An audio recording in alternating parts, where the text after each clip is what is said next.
What's up, everybody? Welcome back to another episode of the Brighton Career Mode. It's episode 9, and we are coming towards the end of January. As you guys can see, it's we're in the mid of January, but we're gonna make a final signing here, and hopefully you guys will enjoy this episode. Make sure you smash that like button and subscribe to the bell. It means a lot to me. But yeah, you guys would have seen in the thumbnail and title, we are going to sign a right back, but we're going to sign the Manchester City talent in Rico Lewis, who has tried to go to a different team, but he will be around the 10 million range, which is an absolute steal. Obviously not a lot of teams currently know about Rico Lewis, and he's not getting a lot of game time as Kyle Walker and Manchester City are just so stacked in the defensive position. Got Ruben Dias, Akanji, Ake, Gvardiol, and many other centre backs. I probably missed a few as well. Kyle Walker as well. And Rico Lewis just not getting game time. But around 8.5 million to come to Brighton, and guaranteed to play maybe like half of the games for us, and not just be a secondary player, and hopefully compete with Tarek Lamptey, because he can come on off the left and right. So Lamptey will be still in the squad, but it's going to be a very tough choice of who to play. But Rico Lewis as well in Manchester City has been seen in playing that defensive mid position, so I like players that are very versatile. He's young, only 19 years of age, 30,000 a week, a little bit of a wage cut from City, but he's going to get £100,000 from the get-go. So yeah, hopefully he can do well, and we do get the deal over the line. So very, very good to see the Englishman come to Brighton. Hopefully we can develop him loads, but yeah, very, very good to see another player come in, very, very good, from City, obviously, who do see the potential in him, but from Brighton. If Brighton are signing players, you already know in real life that they're just going to be absolute wonder kids, but in this we're going to try and make them absolute guns as well. But wearing the number 21 shirt, that dark blue kit does fit him very nice. Dark and blue, blue and white. Sorry, stripes do fit him. So very, very good to see. The board give us an A, excellent deal. Lowest we could have got him was 8.8. Best possible deal was 8.8, and we got him for 8.4. So we're gonna go into this game against Birmingham City, who obviously are in the championship, who are, not the best championship side, but they are sort of that mid-table side. So we're going to go in with a little bit of a rotated squad, but yeah, we're not going to, obviously, we're not going to simulate this one.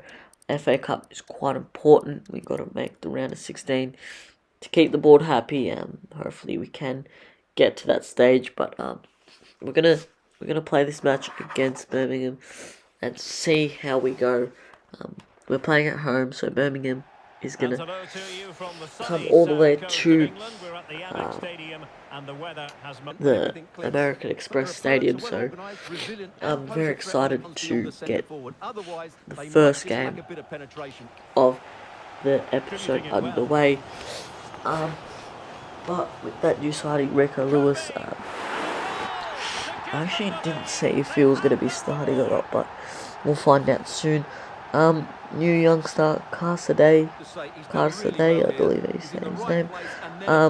Very good running from the byline and cuts it in to the, young Italian man from the youth academy, coming in and scoring a goal. But hopefully we might be able to get him out on loan. If not, he could be our secondary striker, even though he is such a low rated. He's still such a very good player. The first half did end 1-0. But yeah, obviously it was not going to be the easiest of games. It was a very, very good, a very scrambled goal there. But the first half we did dominate. We were the better side, and it was 1-0. It did show. But yeah, it was a very, very intense game. It did make it. Joao Pedro did make it 2-1 in around the 65th minute. No one putting the pressure on another youth player, Franco, who found Joao Pedro, and he didn't really have much time to finish it away, but it was a very good finish, and very, very good goal from the Brazilian. So we are going to make a few substitutions now. Felix Marshall, another youth player coming through the scout report, making his debut as well, making his mark here. But yeah, I didn't know he was going to play off the striker position, and Ciso is going to come off to the left. So hopefully we can seal this game out. But unfortunately, Birmingham are going to make it 2-2 with just over 15 minutes to go. I think his name Burke, but striker, who's been quite well for Birmingham currently. We were caught lacking in defence as well. So, with only a few minutes left, we're gonna have to find something special. And oh boy, we are gonna find something special. Felix Marshall is gonna take on the Birmingham players and slots it straight past Birmingham's keeper, Rudy, however you like call it. The young Englishman, homegrown talent, I like to call him. Very, very good and very confident to take it past the defender and win us the game as 3-2. So yeah, very, very good scoreline there in the 3-2 victory. Very late drama, but we always love a bit of drama to come towards this episode. So yeah, very good start to the episode, as we do get a very happy few youngsters. All three of them getting goal contribution, two of them scoring, and one of them to get the assist. But yeah, we're gonna go into another Premier League game against Luton Town, and that man again came off the bench. Marshall in the 75th minute. He's been such a clutch player for us in this series so far. He could be one of those players where he starts on the bench, comes on, and makes such a big impact from the bench. But he's only 63 rated. Obviously he can improve that a lot, but yeah, he can improve that. But we've got Crystal Palace up next. 22 games in, 9 episodes in. We're going to try and make that 23rd game, maybe even the 24th. But Crystal Palace, quite a strong team they are. Our team's quite fit, quite sharp as well. Hopefully we can give a bit of a rotation, but give players as well a little bit of chance. Marshall's going to start on the bench again, but apart from that, I think that's how it's going to go. And we're actually going to quick sim this one as well. Crystal Palace at home. Hopefully we can get another win, and it's going to be a 3-1 win. Igor, Vardy and Lamptey, all 3 scorers for us. But we've got another game to come up against Tottenham Hotspur, who in real life doing very well. Unfortunately, I would like to see them do quite well, because they haven't been well ever since I started watching football, like 5 years ago. Started watching football like quite heavily 4 or 5 years ago.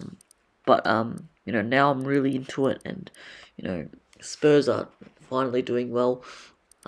But in this career mode, we do not want them to do well. We want to absolutely crush them. As if you guys do remember, and you've watched the whole series, you would remember Tottenham Hotspur absolutely smashing us to pieces, 6-1 at home. But this is the time to get a bit of revenge. So yeah, hopefully we can go to their home ground and absolutely pump them and smash them to pieces. So Spurs get the game kicked off, and it couldn't have really been a better start. Yeah, we do get a very, very sneaky goal. 15 minutes or so in, we do get a goal there. Durhound, great ball across, and I think it was João Pedro who played it across one more time, and yeah, we found the back of the net, and a few minutes later, we do unfortunately go a man down, which it just was not a red card. It wasn't even a yellow. If you guys want to go back and see the replay, but yeah, it just was not a red card. I slid to try and clear the ball away, and it's just taken the player out. But nevertheless, we do go 2-0 up, and we are on some kind of form right now. We are building momentum. 27 minutes in, 2-0 up against Spurs. Not going to last for long though, as Basuma and Tottenham do put the pressure on. Around the 40th minute, Basuma makes it 2-1 and brings Spurs right back into the game. But it was a very, very good goal. It was quite sloppy from the defence because we did lose it out in defence. But nevertheless, we do make it 2-1 at half time, and just another 45 minutes to go. Hopefully we can hold on and make it 3-1. It's going to be difficult, I know, but with a man down, sometimes that's just how it works. You play that a little bit better than your team. It felt like a 10v10, to be honest, but it was a very, very great goal. Well worked goal again from the byline. Cut it in, dribble a little bit, and the game finished 3-1. João Pedro got the last goal in the 65th minute. But yeah, if you guys haven't seen, we are doing the scout report. But if you guys don't really know what to say, but we've got Sheffield up next. We didn't really get anybody great from the scout report, so yeah, that wasn't particularly great. We've got Sheffield United up next. I'm going to quick sim this one, and we do manage to get a 4-2 win. Ferguson and Matoma get their goals, and very, very good to see the other goal scorers as well. So if you guys did enjoy it, make sure you hit that like button and subscribe with the bell. It means a lot to me, and I'll see you guys in the next one. Take care and peace out.